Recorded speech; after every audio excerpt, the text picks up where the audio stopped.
À moins de 3 semaines du MIPIM, la conférence de presse annuelle du salon a eu lieu au sein de l'Arboretum, un des grands gagnants des MIPIM Awards de l'an passé, dans la catégorie des projets non finalisés.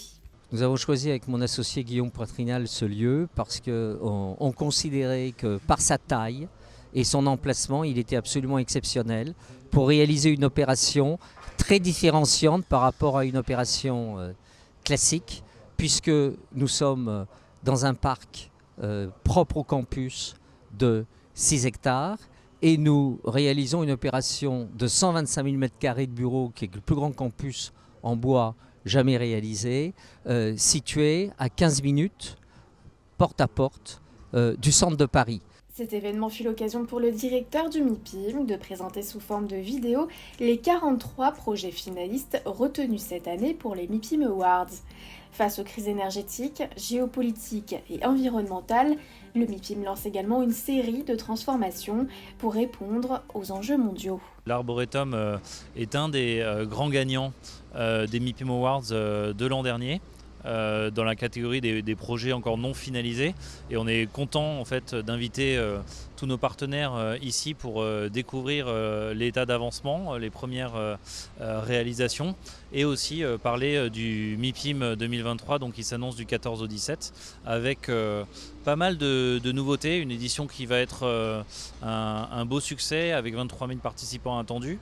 Une belle progression par rapport à l'an dernier, et un MIPIM qui commencera cette année le lundi avec pour la première fois un événement dédié au co-living, un sommet sur cette thématique-là qui est très en vogue et qui réunira plus de 300 personnes le lundi après-midi.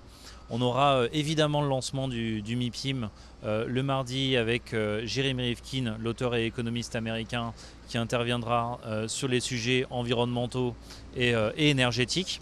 Et le mercredi, un autre nouveau temps fort qui s'appelle le Forum des élus et qui réunira une centaine de participants, une très grande majorité d'élus français, maires, présidents de métropole, pour découvrir des innovations, découvrir des projets et aussi avoir des temps d'échange pendant toute une journée. Le MIPIM s'apprête à accueillir l'une des affluences les plus importantes de ces 15 dernières années.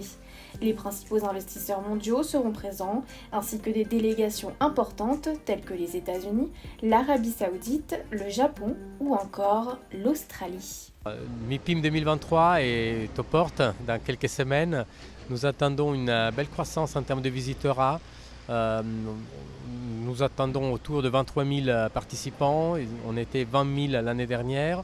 Nous avons une très forte présence à nouveau de certains pays comme l'Angleterre, qui avait un peu eu des difficultés l'année dernière à venir au MIPIM. Il ne faut pas oublier que l'année dernière on sortait juste de la pandémie, il y avait encore des restrictions au voyage. On a une présence aussi qui s'annonce forte de la part des États-Unis, avec pour la première fois la ville de New York avec une délégation officielle qui va découvrir MIPIM. On est aidé sur cette approche aussi par le fait qu'on va lancer un MIPIM à New York à la fin d'année, un repositionnement, un événement qu'on fait depuis quelques années. Et donc une présence aussi forte de la part de la France, avec une présence ministérielle très forte, un peu non usuelle, avec le ministre de la Transition écologique, Christophe Béchu. Pour la première fois, on aura un ministre de l'écologie au MIPIM. Je pense que c'est important de le remarquer. Ça fait partie aussi des tendances qu'on voit de plus en plus du rôle que la ville et l'immobilier vont jouer dans les années prochaines. Et Olivier Klein, qui est le ministre délégué de la ville et du logement.